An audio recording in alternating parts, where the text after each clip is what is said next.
Sayang teman-teman ya, kita sudah bayar gitu kan, tapi nggak dapat perusahaan yang punya izin. Ya, sayang di kitanya. Kita sudah keluar budget tapi nggak sesuai aturan gitu kan.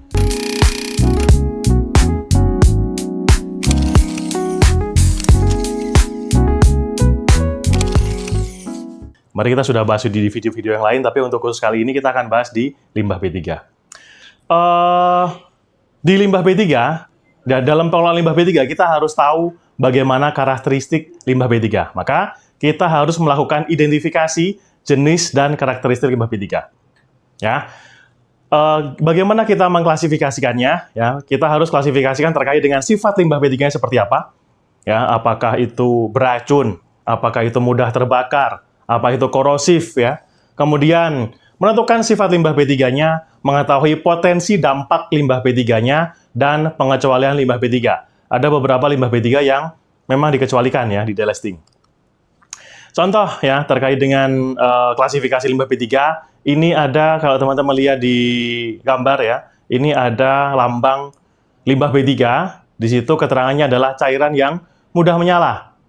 Yaitu cairan-cairan misal apa ya, mungkin drum bekas BBM ya. Ini kan mungkin ada potensi sisa dari limbah B3-nya yang masih ada dalam drum. Jadi ketika terkena suhu tertentu, terkena percikan api, ini bisa terjadi ledakan atau bisa menyala ya. Bisa menyala di limbahnya.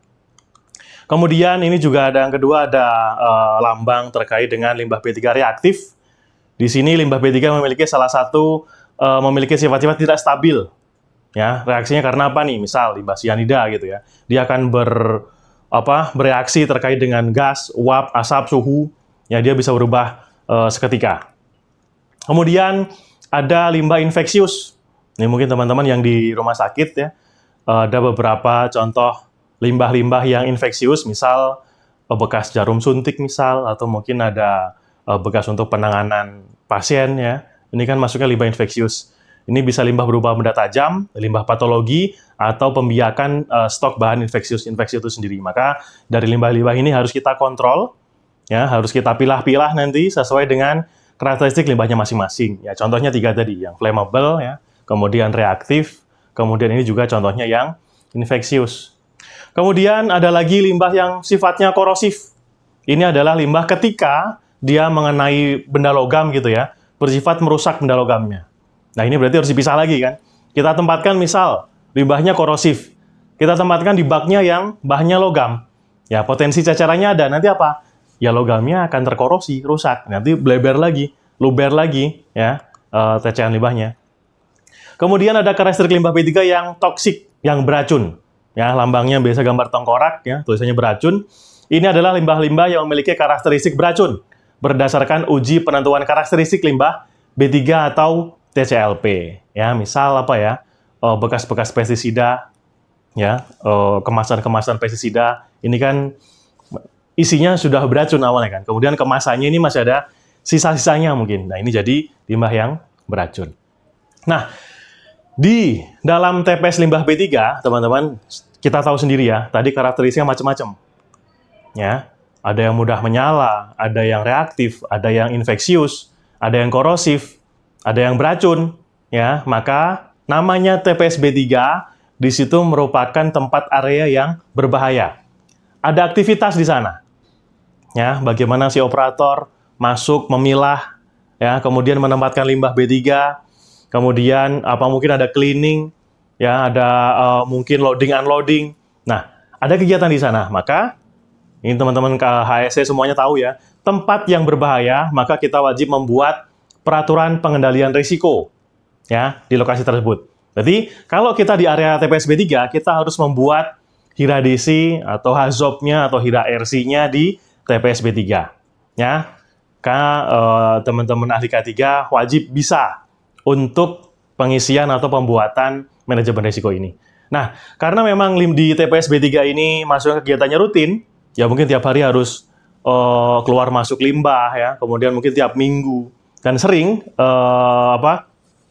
aktivitasnya, maka kita buatkan dokumen manajemen risiko yang tipenya HIRA-DC. Ya, kita tulis di sini kegiatannya apa, lokasinya di mana gitu ya, misalnya di TPS, kemudian bahayanya apa, risikonya apa, kemudian potensi, keseringan kejadiannya apa, keparahannya apa gitu ya, kontrol dan juga dilakukan review dari kontrol tersebut. Apakah sudah sesuai atau belum. Mungkin untuk detail HIRA DC-nya teman-teman bisa cek atau bisa lihat di video yang lain. Lanjut. Kita sudah masuk ke dalam TPS B3 tadi. Ya, sudah kita buatkan manajemen risikonya. Ya, tersedia peralatan apa, langkahnya seperti apa, harus dan lain-lain lah ya. Panjang kalau HIRA DC. Kemudian kita sudah masuk ke TPS. Oke, di TPS itu sendiri, teman-teman, ya, TPS B3 bukan idealnya, memang wajib punya izin. Ya, namanya Rintek TPS B3, rincian teknis TPS B3. Itu yang mengeluarkan adalah Dinas Lingkungan Hidup Kota ataupun Kabupaten setempat ya.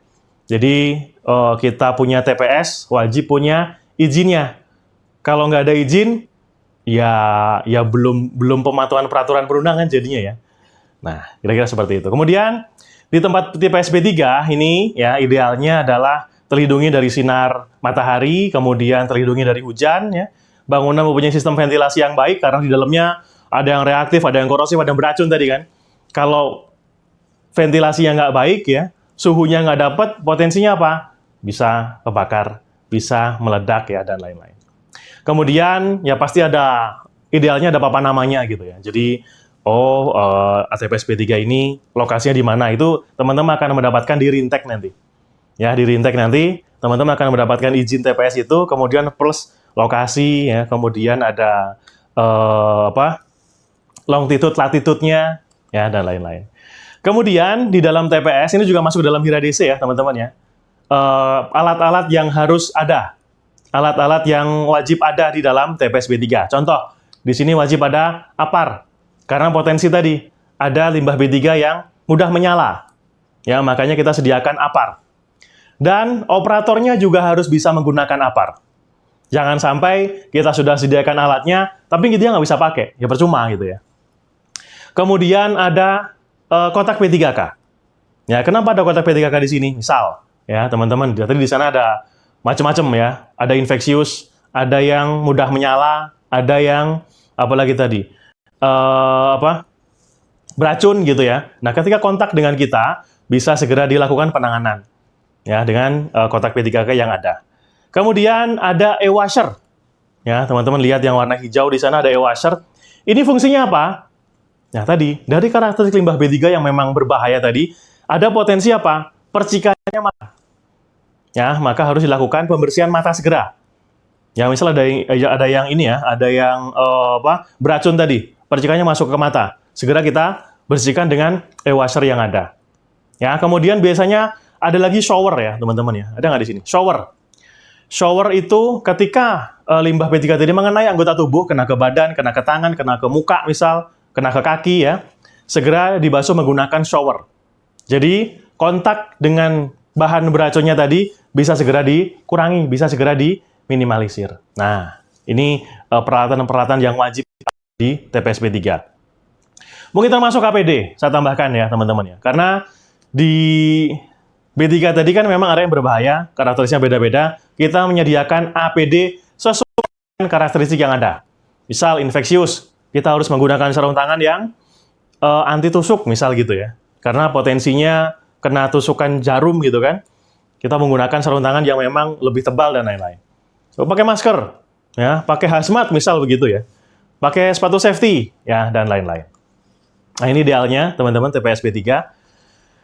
Kemudian di TPS B3 kita pilah-pilah.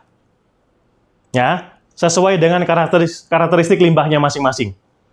Ya, di limbahnya, oh ini infeksius. Ya sudah, kita kumpulkan limbah infeksius jadi satu. Ya, kita kasih palet agar ketika ada tetesan ini diketahui gitu ya. Kemudian kita tata di sana. Ya, kita kasih aturan maksimal minimal 2 tumpukan gitu ya. Tergantung rankingnya nanti. Kemudian limbah yang mudah terbakar, kita akan pisahkan lagi, dikumpulkan dengan yang mudah terbakar. Nah, kenapa kok harus dipilah-pilah, teman-teman? Kalau nanti bercampur, yang infeksius sama yang beracun nyampur. Dan ini limbah apa ini? Nggak jelas karakternya. Ya, nanti harus ada pemilahan lagi tuh. Ya, daripada nanti menyulitkan, ya, dari limbah yang baru lagi kan, karena karakteristiknya bercampur, maka idealnya adalah dipilah-pilah per karakteristik limbah B3-nya. Dan diberi simbol agar tidak tertukar. Oh, ini flammable. Oh, ini infeksius. Oh, ini beracun. Ya, dipilah-pilah, kasih tanda. Ya, 5R-nya jalan di sini. Ya, contohnya ini. Ya, limbah oli di sini sudah ada keterangannya semua, flammable semua jadi satu. Di paleting ya, kemudian ada tandanya juga ya, ini kapan masuk dan lain-lain. Kemudian ya dikasih tanda operator yang masuk ya teman-teman. Contohnya ini di sini ada dia menggunakan masker ya karena memang ada mungkin ya potensinya adalah aroma yang menyengat gitu ya. Kemudian dikasih tanda, label dan lain-lain ABD yang digunakan. Kemudian ketika limbah tadi masuk per karakteristik tadi ya wajib tercatat. Misal masuk limbah flammable 2 drum. Ya, kapasitasnya berapa? Nah, ini semuanya harus tercatat. Oh, masuk lagi ke limbah infeksius. Masuk lagi limbah yang beracun. Ini semua harus tercatat ya dan tercatat di dalam logbook. Nah, ini wajib ya, teman-teman ya. Agar apa? Limbah yang masuk berapa, limbah yang disimpan berapa, limbah yang keluar berapa, ini ada datanya. Nah, makanya di sini wajib kita membuat logbook kalau formatnya bebas ya. Yang penting ada catatan limbah masuk berapa, kemudian tanggal masuknya kapan, sumbernya dari mana ya, yang masuk berapa kilo, dan juga maksimal penyimpanannya berapa lama. Nah, di logbook ini teman-teman juga menyesuaikan karakteristik dan masa simpan. Karena nggak semuanya sama ya. Teman-teman menyimpan limbah beracun. Teman-teman menyimpan limbah kering, misal apa ya, lampu TL gitu ya. Itu kan masa simpannya bisa beda-beda. Ada yang 90 hari. Ya, lihat di kode limbahnya. Semua tercatat di logbook ini. Ya, mulai limbah masuk, jenisnya apa? Ya, tadi apakah beracun, flammable dan lain-lain. Kode limbahnya berapa? Nah, teman-teman lihat kode limbah di mana? Dia di Permen LH ya. Ya, ada di Permen LH nomor 101 tahun 2014 bisa dicek nanti. Kemudian ada tanggal masuknya, tanggal berapa limbahnya. Kemudian sumbernya dari mana? Oh, dari proses produksi, Pak. Oh, dari proses cleaning, Pak. Oh, dari proses maintenance misalnya, ada oli dari maintenance. Ya, kemudian jumlahnya berapa yang masuk, berapa kilo, berapa ton, berapa drum, dan maksimal penyimpanan. Nah, ini yang kita masukkan dalam logbook untuk limbah masuk. Keluar juga sama, kita masukkan dalam logbook. Limbah yang sudah masuk tadi, keluar di tanggal berapa? Keluar itu maksudnya apa, teman-teman? Diangkut. Ya, diangkut atau mungkin dimanfaatkan gitu ya. Kemudian jumlahnya berapa kilo yang dikeluarkan? Tujuannya untuk apa? Apakah nanti dikirim, dikelola, atau dimusnahkan? Kemudian ada bukti nomor dokumen itu apa? Nanti neraca ya. Oh, neraca, sorry. Nanti ada manifest, nanti kita bahas manifest. Kemudian terakhir adalah sisanya berapa. Misal, saya punya limbah B3-nya 100 kilo. Diangkut 70, Pak. Ya, karena mobilnya muatnya 70 gitu ya. Sisanya 30, nah ini harus tercatat. Jadi kayak neraca ini ya, teman-teman ya. Kayak neraca keuangan. Dana masuk berapa, disimpan berapa, keluar berapa. Semua harus terrecord di sini. Nah, ini pentingnya untuk logbook limbah B3. Wajib ada. Kemudian, setelah logbook, ya, teman-teman operator limbah B3 harus membuat neraca limbah B3. Jadi diresam. Dari logbook harian tadi, dilakukan resam. Ya, nanti jadi report per bulan. Dari mulai nanti limbah yang masuk totalnya berapa, karakteristiknya apa aja, bulan ini berapa, bulan ini berapa, bulan ini berapa, sampai setahun gitu ya. Kemudian dikirim berapa, dikelola berapa, dimusnahkan berapa, ya ini ada datanya semua. Kita melakukan ini, teman-teman, terkait dengan pengisian logbook dan pembuatan neraca. Nah, nanti kita butuh nih, ya, untuk sertifikasi personil. Ya, pertama adalah operator limbah. Ini yang hari-hari di situ. Ya, hari-hari di situ. Dia yang memasukkan barang limbahnya, kemudian yang milah-milah, kemudian yang memasukkan, yang nata, dan lain-lain. Ini adalah operator limbah B3. Dia juga yang mencatat di logbook dan dia yang membuat neraca. Ada sertifikasinya OLB3, sertifikasi dari BNSP. Nah, ya. Kemudian yang kedua ada penanggung jawab limbah B3 atau BLP3. Ini adalah manajernya yang memastikan si operator tadi bekerja dengan baik, tidak ada cacaran, ya, tidak ada tumpahan, semua terrecord. Ini adalah penanggung jawab limbah B3. Sertifikasinya BNSP juga.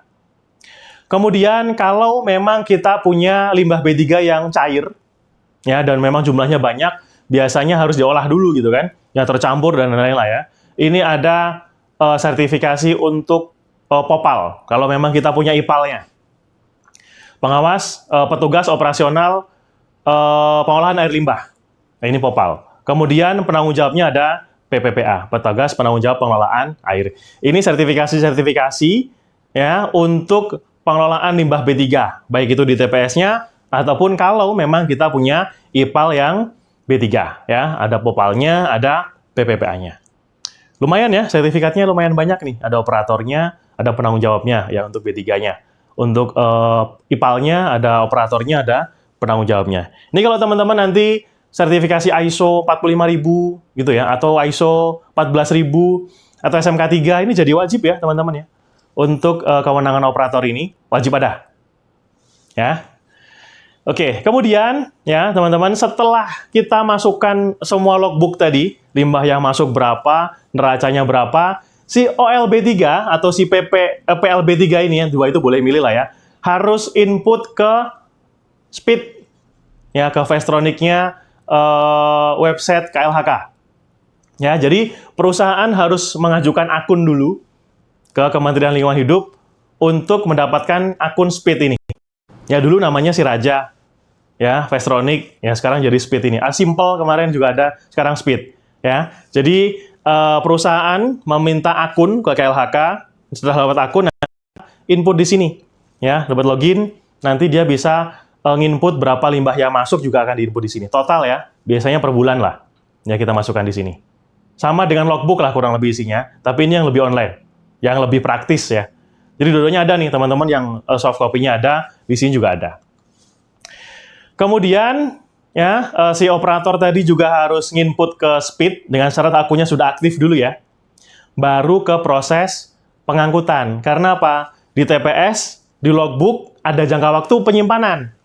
Jadi kan karakter limbah punya waktu penyimpanan masing-masing. Lama-lama penuh. Kalau penuh akan diapakan? Ya, ini akan ada pengangkutan dan pemusnahan limbah B3.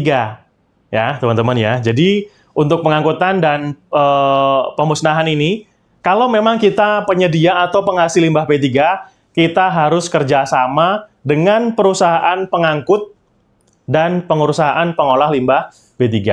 Ya, berarti kita buat tripartitnya. Ya, kita pengangkut dan pengolah. Atau mungkin pengangkut pengolahnya jadi satu, jangan masalah.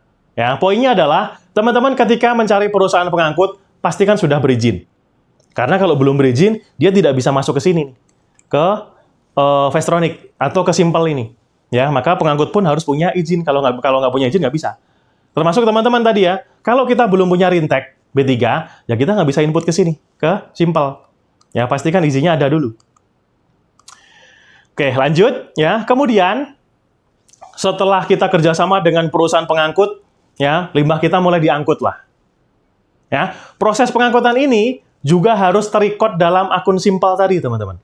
Terrecord dalam akun Simple, terrecord dalam logbook kita, terrecord dalam neraca pastinya. Ya, tiga-tiganya terrecord. Nah, ketika pengangkut ini, si kita harus menginput ya berapa yang diangkut. Si pengangkut, dia juga harus nginput juga berapa yang diangkut limbahnya. Nanti sinkron datanya di aplikasi ini, Simple. Ya, jadi memang yang ngangkut dia juga bisa record, yang menghasil kita juga record. Nah, hasilnya nanti setelah limbahnya diangkut, ya, si pengangkut ini bisa mengeluarkan manifest yang bisa kita download di akun Simple-nya. Ya, sekarang nggak ada ya manifest-manifest yang fisik ya. Semua manifest elektronik. Karena apa? Proses pengangkutan, proses pemuatan limbah B3 itu semua sudah terrecord di akun Simple ini. Kita masukin berapa, kita mau muat berapa gitu ya. Si pengangkut ngangkutnya berapa, ini sinkron. Sinkron, barulah keluar manifest elektronik kita download di akun Simple itu, setelah limbah kita diangkut. Ya, jadi kalau memang, oh Pak, saya ada ini nih perusahaan pengangkut, tapi belum bisa mengeluarkan manifest, ya berarti belum punya izin. Kalau perusahaan sudah punya izin, pasti dia sudah punya manifest untuk akses mengeluarkan manifest ini. Ya, nanti kita bisa download. Ya, semua terrecord di situ. Ya, setiap kode limbah di sini ada manifestnya, berapa yang diangkut ya. Kemudian karakteristiknya apa, kemasiman berapa lama, ada di sini. Kemudian setelah diangkut dibawa kemana? Setelah diangkut, ini akan dibawa ke perusahaan pemanfaat atau dimusnahkan. Kita, ya sebagai penghasil, juga harus membuat kerjasama dengan perusahaan pemanfaat atau pemusnah ini. Nah, ini ya, berarti kita ke perjanjiannya tadi tiga nih. Kita, pengangkut, dan pengolah atau pemusnahan limbah B3. Nah, di sini, teman-teman, ya si pemusnah ini juga sama ya. Dia juga bisa masuk dalam akun simpel tadi. Ya, biasanya dari pengangkut-pengangkut itu dikolek ke dia, kemudian dimusnahkan.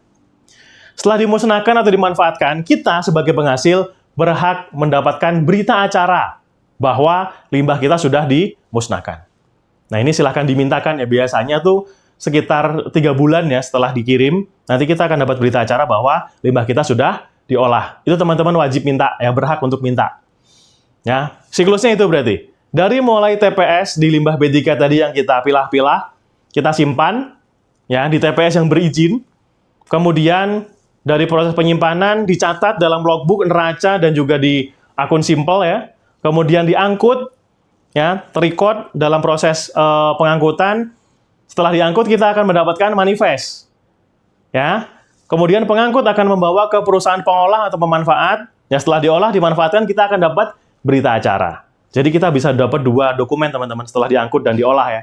Kita dapat manifest dari pengangkut dan kita dapat berita acara dari pengolah. Wajib ada. Ya, kalau nggak ada, ya mereka berarti belum punya izin. Ya, pastikan 3-3 tadi terrecord dalam akun simple. Oke. Lanjut. Perusahaan pemusnah juga harus membuat perjanjian tadi ya, sudah kita bahas. Terakhir, kemudian ini ya teman-teman ya. Pengangkutan pemusnahan, ya saya sampaikan lagi, saya ulang, hanya dapat dilakukan oleh perusahaan atau pihak ketiga yang mempunyai izin angkut dan izin olah dari KLHK. Plus kalau pengangkut biasanya ada izin juga dari Disub. Ya, dua-duanya ini kita harus dapatkan. Ya, jadi kalau memang teman-teman mau MOU, pastikan minta dulu mana izinnya, Pak. Oh, ini dari Disubnya, ini dari LH-nya. Pemusnah mana izinnya, Pak? Oh, ini dari LH-nya, bahwa kita sebagai perusahaan pemanfaat limbah B3. Sayang teman-teman ya, kita sudah bayar gitu kan, tapi nggak dapat perusahaan yang punya izin. Ya, sayang di kitanya. Kita sudah keluar budget, tapi nggak sesuai aturan gitu kan.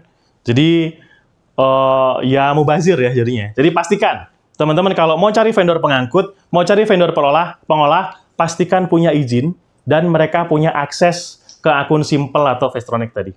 Kalau enggak, ya teman-teman jadi belum sesuai regulasi ya. Meskipun, oh Pak ini ada yang murah nih Pak, tapi belum punya izin ya, jangan. Ya, pastikan tadi pengolah dan pengangkut ini punya izin olah dan izin angkut dari KLHK. Oke teman-teman, terima kasih untuk video kali ini. Kita akan ketemu lagi pada video selanjutnya. Sampai ketemu lagi, terima kasih.